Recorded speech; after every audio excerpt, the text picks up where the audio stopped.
अगले 24 घंटे युद्ध के लिए निर्णायक साबित हो सकते हैं। इजरायली सेना आज हमास पर बड़ा पलटवार करने वाली है। हमास को जड़ से मिटाने के लिए इजरायल ने बड़ी तैयारी की है। गाजा बॉर्डर से जी न्यूज संवाददाता विशाल पांडे ने हमें एक्सक्लूसिव रिपोर्ट भेजी है। आप वो रिपोर्ट देखिए।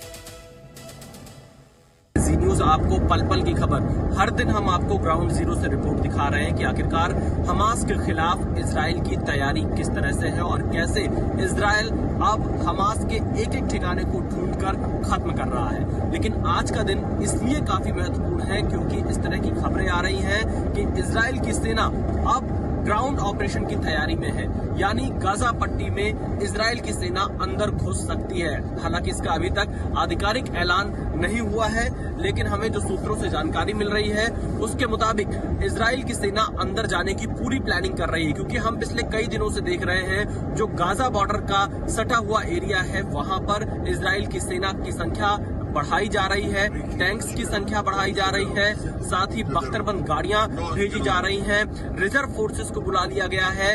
अलग अलग देशों में जो रिजर्व फोर्सेस के जो जवान होते हैं, क्योंकि यहाँ के हर नागरिक को मिलिट्री के लिए काम करना अनिवार्य है, उन नागरिकों को भी बुला लिया गया है वापस इजराइल। वो अलग अलग देशों से अपने काम को, अपने पर्यटन को छोड़कर इजराइल लौट रहे हैं। ये सब कुछ बता रहा है कि इजराइल अब गाजा पट्टी में बड़े अटैक की तैयारी में दिखाई दे रहा है। ये ग्राउंड ऑपरेशन किया जा सकता है इजराइल की तरफ से। और फिलहाल हम देखिए जिस सड़क से गुजर रहे हैं, ये पूरा यहाँ हर तरफ आपको पुलिस सिक्योरिटी फोर्स दिखाई पड़ेगी। सुरक्षा कर्मी इस पूरे इलाके को घेरे हुए हैं क्योंकि हमास के कुछ आतंकी इन इलाकों में छिपे हो सकते हैं। काफी ये बॉर्डर का एरिया है जहां से मैं इस वक्त गुजर रहा हूं। जी न्यूज आज भी आपको ग्राउंड रिपोर्ट दिखाएगा, ये बताएगा कि गाजा बॉर्डर पर हालात कैसे हैं और कैसे इजराइल की सेना हमास के आतंकियों के खिलाफ मोर्चा संभाल रही है। और ये पूरा बॉर्डर एरिया ही है जहां से अलग अलग जगह पर फोर्सेस की तैनाती है।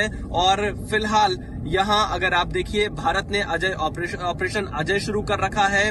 भारतीयों को यहाँ से निकालने की प्रक्रिया जारी है। कई फ्लाइट्स अब तक कैंसिल हो चुकी हैं और इन सब के बीच में ग्राउंड जीरो पर जी न्यूज डटा हुआ है। हमारी भी जो वापसी की फ्लाइट थी वो भी रद्द हो चुकी है और क्योंकि युद्ध यहाँ पर लगातार बढ़ता जा रहा है। तेल अवीव एयरपोर्ट पर भी हमास लगातार टारगेट करने का प्रयास कर रहा है, लेकिन अभी तक सफल नहीं हो पाया है। जो आयरन डोम है इजराइल का, उसने हमास के रॉकेट्स को बीच में ही मार गिराया, खत्म कर दिया। इसलिए तेल अवीव एयरपोर्ट फिलहाल तो सुरक्षित है, लेकिन एहतियातन कई बड़ी जो एयरलाइंस है उन्होंने अपनी फ्लाइट्स रद्द कर दी है। तो आप बने रहिए जी न्यूज के साथ, आपको हम देंगे पल पल की रिपोर्ट सीधे ग्राउंड जीरो से, गाजा बॉर्डर से।